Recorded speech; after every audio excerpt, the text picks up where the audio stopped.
we have Akwesi Ewua Ababio. He is the Director of Diaspora Affairs and Chairman of the Year of Return. And let me stress, he's the Director of Diaspora Affairs at the Presidency. So anything that has to do with the diaspora at the President's office in Ghana, he is the man in charge of it.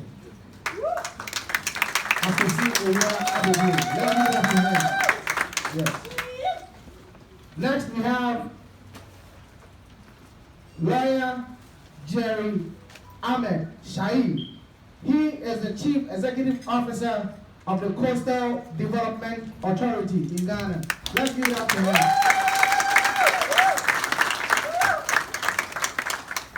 And just so I can introduce him some more, the Coastal Ghana is made up of a very huge coastline. So he is in charge of making sure that development does come to this coastal area. So he is, with the support of ministries and agencies, developing plans to uplift the coastal areas of Ghana. Let's give it up for the good job that he is doing as CEO.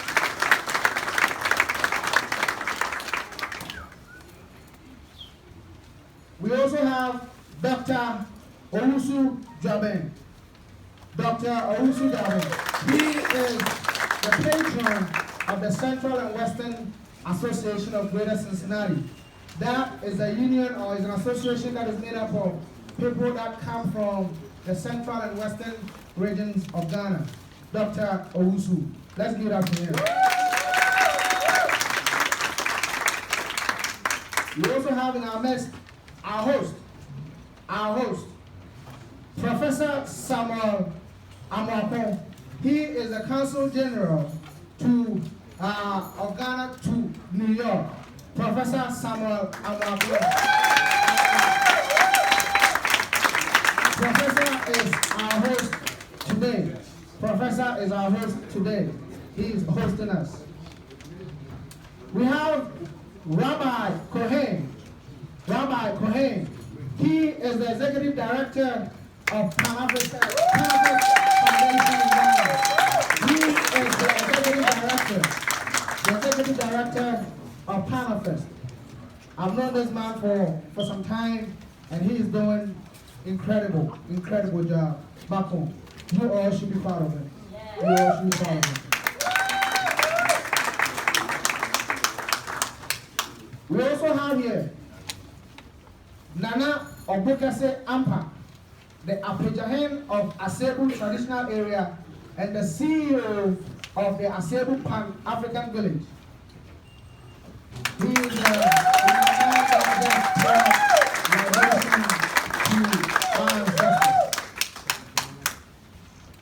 We also have here a man I admire. He has been at the forefront of Pan-Africanism for the past few years or many years here in the United States. He's been the voice of the voiceless. He's been a staunch advocate of Pan-Africanism. And today I'm very proud to introduce Dr. Omar Johnson.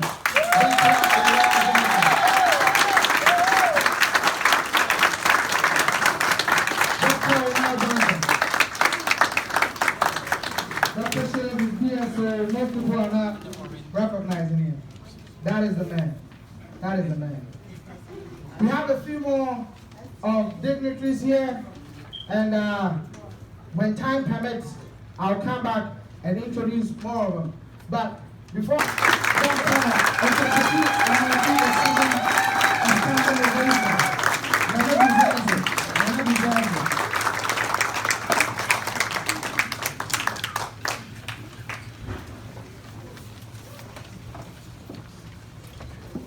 and just so I don't forget, Sankofa, we have here Honorable Cleophas Miller, the President General of UNIA, the Investor of Negro Improvement Association.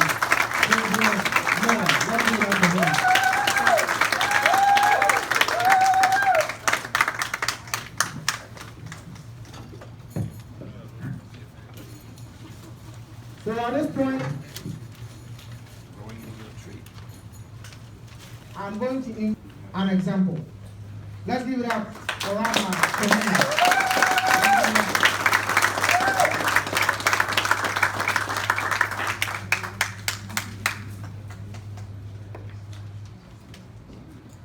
First and foremost, I would like to begin by giving all honor, praise, and glory to the Supreme Creator of the universe, the one by whom we live, move, and have our being, and to the spirit of our great African ancestors, upon whose shoulders we stand.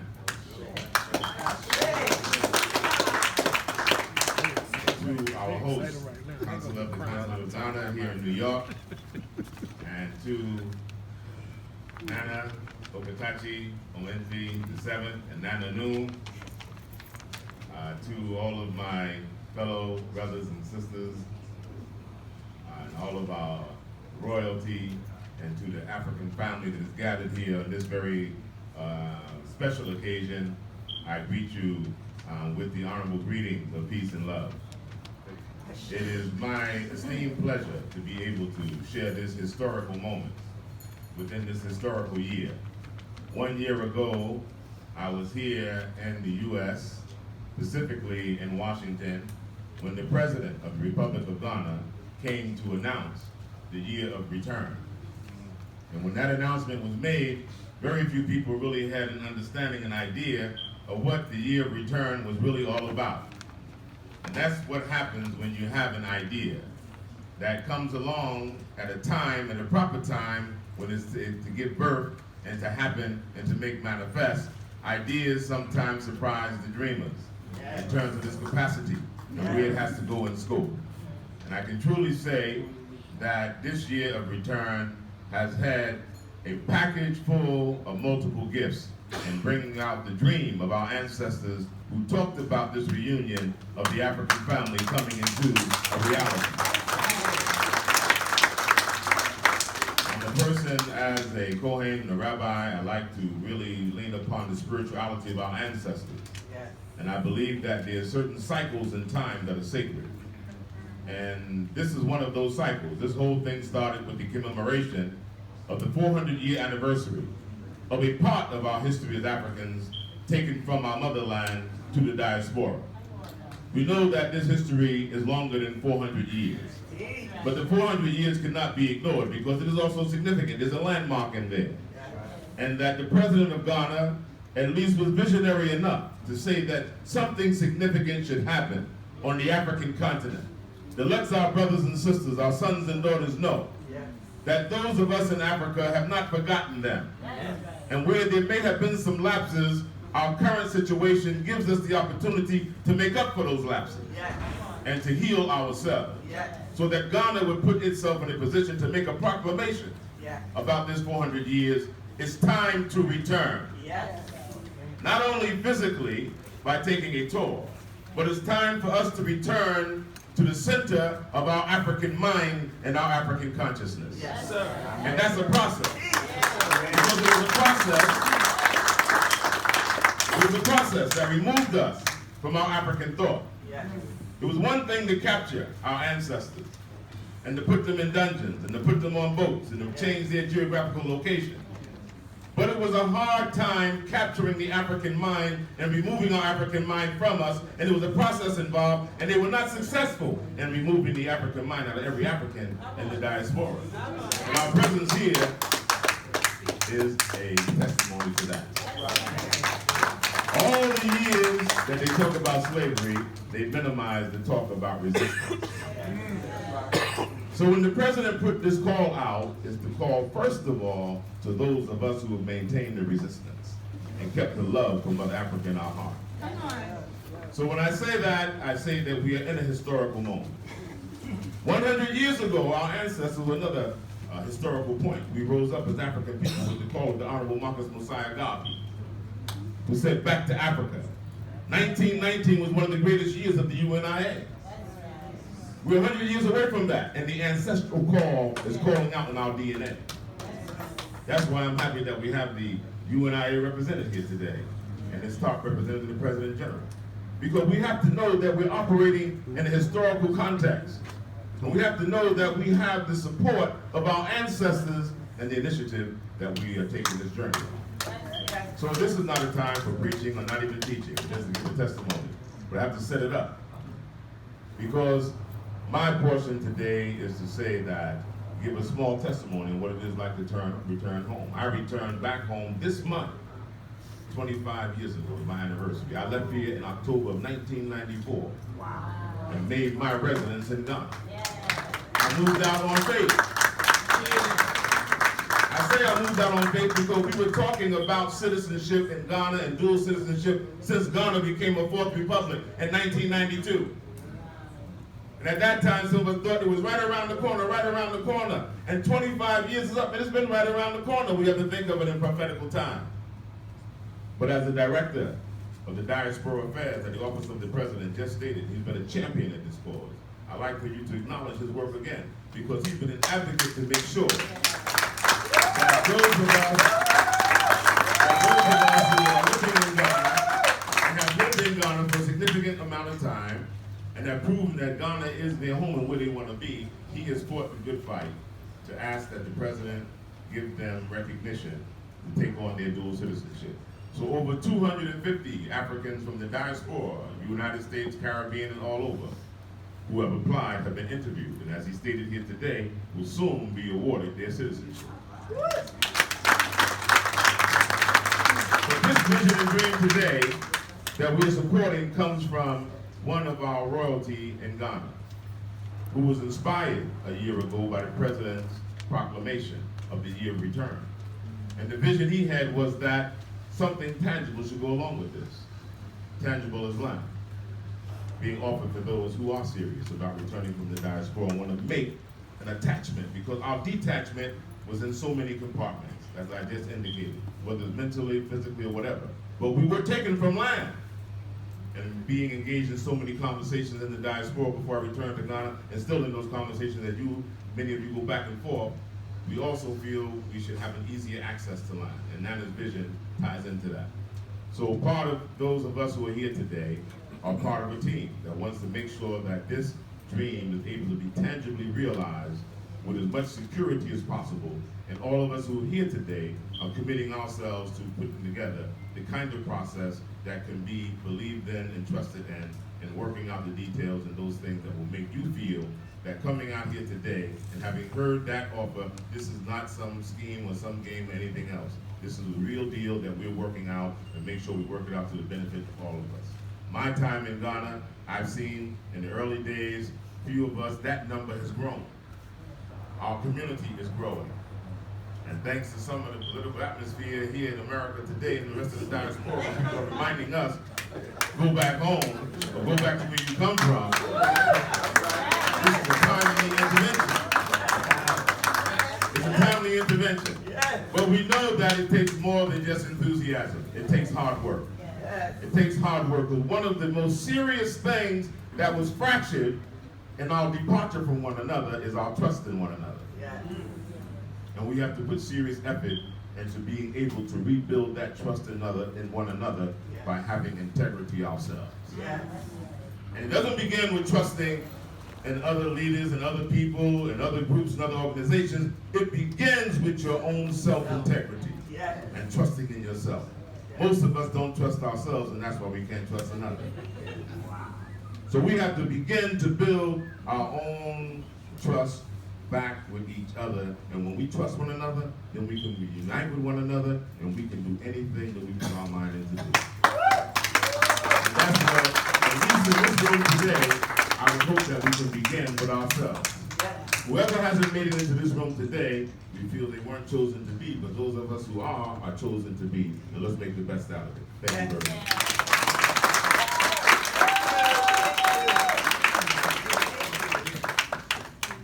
We also want to thank the entire royal court, all the other chiefs of the Asebu community. Give them a hand for making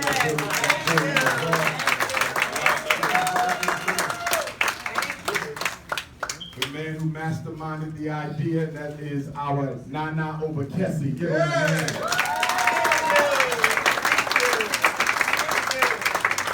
We want to thank all the brothers who came representing the different offices of the government of Ghana. Give them a hand. Thank you. And of course, my good elder, first time I've ever seen him in the United States of America, Rabbi Cohen. Give him a hand.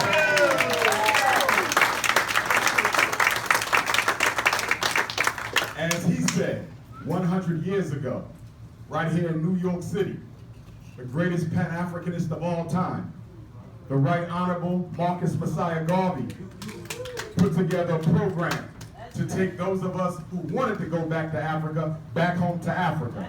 As you know, the colonial powers got together, France, Belgium, the UK, the US, to keep the most honorable Marcus Garvey from ever setting foot on African soil. So here we are 100 years later, fulfilling the promise of Marcus Messiah Garvey, who said, I will return in the whirlwind. And we are Marcus Garvey returning in the whirlwind to finish the job that he was not able to finish. So at this sacred moment, as we initiate this sacred movement, we would not be remiss in our responsibilities to not only remember Marcus Messiah, but all the Pan-Africanists upon whose shoulders we stand. Martin Delaney, Ashe. Paul Brown Russworm. Henry Highland Garnett. Paul Cuffey. Alexander Crummell. Edward Wilmot Blyden. And all of those baby Garveyites that the most honorable Marcus Garvey birthed. Osajafo Dr. Kwame Nkrumah, Patrice Lumumba, Amakal Cabral, Steve Biko, Robert Sobukwe, Safari Michelle, and the list goes on and on. Black Power for all of those prophets of Pan-Africanism who came before us. Osajafo Dr. Kwame Nkrumah said that Ghana could never be free without the total emancipation of the African continent. And we stand here to say that the African continent will never be free without the total unification of all of Africa's children throughout the world. As we move forward with this project, a spiritual one, a political one, an economic one, and most of all a timely one, not just because of the 400 years, although that's spiritually significant. Not just because next year we celebrate 100 years of Marcus Messiah Garvey's movement, coming to the United States, in particular, the first international convention of the African peoples of the world, where the red, black, and green flag was adopted to be the flag of the entire race. Mr. Garvey said our work is not done until the red, black, and green is planted on the mountaintops of Africa. So by God, if we do nothing else, we will plant the red, black, and green on the mountain hills of Africa. But just as Mr. Garvey said, he said, some of you Negroes are no good in America. And you will likewise be no good in Africa. So I only speak for myself when I say this, but for me, it would be criteria above and beyond simply your love to go back home. You can't just be African in blood, you gotta be African in consciousness.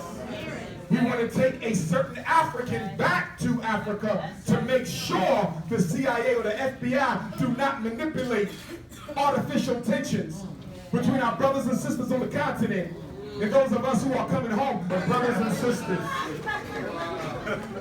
At this moment, we have to get serious about the work of African liberation. You know, the United States government created a trilateral commission. The Rockefellers did it. And the trilaterals represent the United States, Great Britain, and Japan. They figured that through those three great powers, they would be able to control world politics and economic destiny for eternity. Well, we too need a trilateral commission. That's right. And that trilateral commission is Black Africa, Black England, and Black America if we, with the Black Caribbean, if we can get our act together. If the Black islands of the Caribbean and the Blacks of England and the Africans of America and Black Africa, if those four corners of the foundation of 21st century Pan-Africanism can get it together, the rest is cake. Marcus Garvey said that if we could get to know ourselves today, we could have a new reality tomorrow. Brothers and sisters, if you don't have my cell number, I want you to take it now because I'm going to start a WhatsApp group so we can communicate with each other. You have until midnight tonight to text me. If you text me at 12:01, you will not be put in a WhatsApp group. The first thing we have to do is learn how to follow protocol and directions. That cell phone number is 215-989-9858. I will repeat it twice, 215-989-9858. 9858. Once more, 215-989-9858. I don't have to tell you about China running through Africa, ravaging and buying up everything it possibly can. This program right here is about more than you going home. It's about you going home and making home strong enough to where African governments don't have to look to alien races to provide what we should be providing for Africa. I don't have to tell you we spend $2 billion a year in Air Jordans. I don't have to tell you we spend $4 billion a year on liquor and alcohol. I don't have to tell you we spend $1 billion a year on McDonald's. I don't have to tell you that black women spend more than $20 million on hair care products.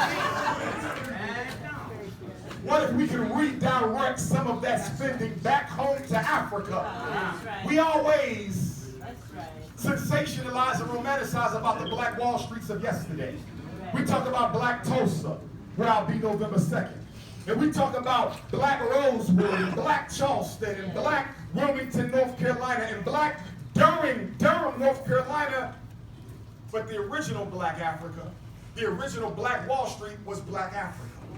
And it is our job to make Africa great again. Not America great again, but to make Africa great again. See, let us be great.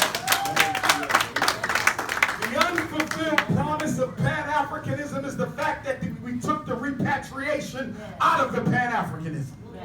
After Marcus Garvey was deported from America in 27, most of the Pan-Africanists in America who came after Garvey took the repatriation out. We got to put the repatriation back in. As Nobobo Shanti Rastafari brothers and sisters would say, freedom, redemption, and international repatriation. Because as Garvey said, a strong man is strong everywhere. And a weak man is weak everywhere. And as long as Mother Africa remains weak, so shall we be. If you ever ask yourself why blacks haven't made more progress in America, in the UK, in France, it's because we have turned our backs on our mother. Now, who do you know gets good luck by turning their backs on the womb that birthed them?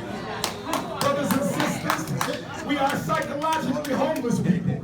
We've been psychologically homeless for 400 years. And part of that psychological trauma has caused many of us to want to cling more closely and strongly to this fake, inauthentic, fabricated United States identity. You are not an American. You can never be an American. The only thing they see when you're walking down the street is an African. Whether your skin is bleached or not, you're still an African. Whether your hair is straight or not, you're still an African. White girl on your hip or not, you're still an African. Because the African DNA cannot be exterminated, because it is a direct reflection of the DNA of Almighty God's supreme consciousness. To kill the African, you got to kill the creator that made the African. As I close out, I want to say that there will be teleconferences and think tanks as a result of this here. And I want all of you to become recruiters for the redemption of Africa. Look for good African people with the right mindset. Don't try to bring everybody in, because we will fail. Most Negroes don't want to be saved. And they will take you out before you can save them. Recognize psychological illness when you see it. There's enough Africans who want to be saved, enough Africans who are already psychologically mature and serious enough to help us. Don't try to get everybody. It's not how many we get, it's who we get. Brothers and sisters, I say that the ancestors have anointed us at this very moment to carry out this work. It may not be completed in your life. But as Mr. Garvey said, we don't work for ourselves. That's selfish. We work for generations of African babies yet born so they can see the dawn of a great African civilization. Not us. And one more thing we're going to have to do is we're going to have to hold Africanization classes. Because a lot of you Negroes are sick. That's right. Under that dashiki, some of us are still sick. I don't care how many frankincense and green smoothies you got. Olives and shea butter. Some of us are still sick.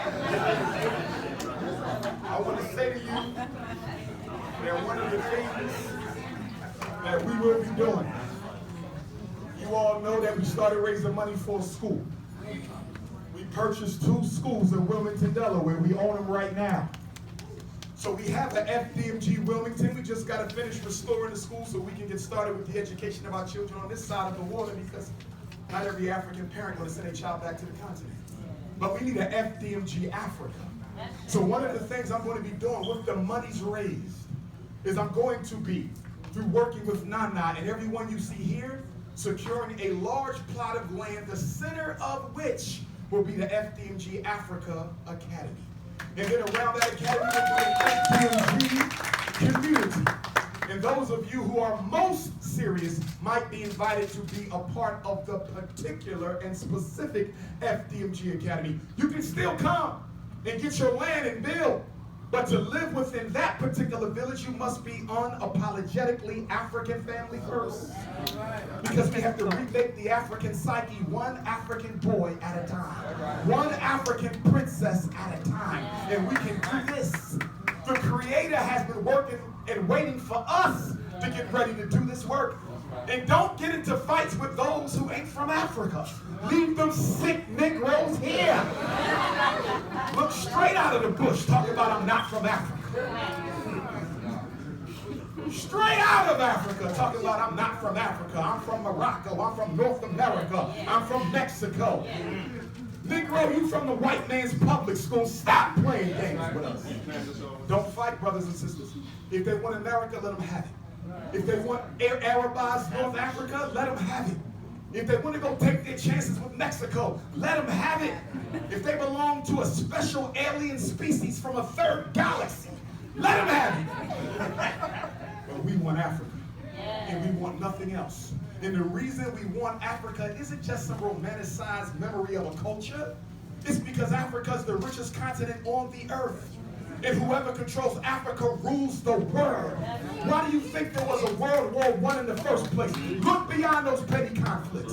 Why was there a World War II in the first place? Look beyond those petty conflicts. Why was there a Cold War between America and Russia? Because Russia wanted America, wanted Africa, and so did America. And now you got a Cold War between China and America because China wants Africa. And America wants Africa. Why don't the children of Africa want Africa?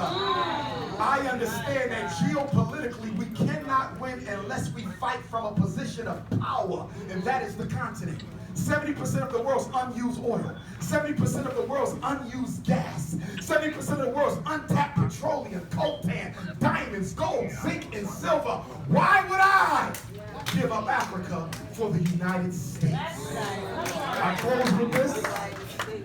The most honorable Marcus Messiah Garvey said, without confidence in yourself, you are twice defeated in the race of life. But with confidence you have won even before you have started. Osajafo Dr. Kwame Nkrumah, who studied in college in Philadelphia, my hometown, with another great African Pan-Africanist liberator, the Nnamdi Azikiwe of Nigeria, who also studied right outside of Philadelphia at our first Institute of Higher Learning, Lincoln University. They might have overthrown Nkrumah, but they didn't overthrow Nkrumhism. Marcus Garvey might have been deported, but you didn't deport Garveyism. You may have assassinated Patrice Lumumba, but you didn't kill Lumumbaism. Robert Sobukwe may not have finished this work, but it'll be finished through us. Thomas Sankara may have been murdered, but you can't destroy the ideas of Sankara-ism. Walter Rodney may have been murdered, but you can't kill the ideals of Walter Rodney. His Majesty Emperor Haile Selassie I may have been assassinated, but you can't kill the vision of a United States of Africa, here and abroad. Brothers and sisters, let's get the job done. Let's get to work. It's for us to do it. It's no accident that we were born in this time. Garvey is back in the whirlwind. What are you going to do about it? Black Power.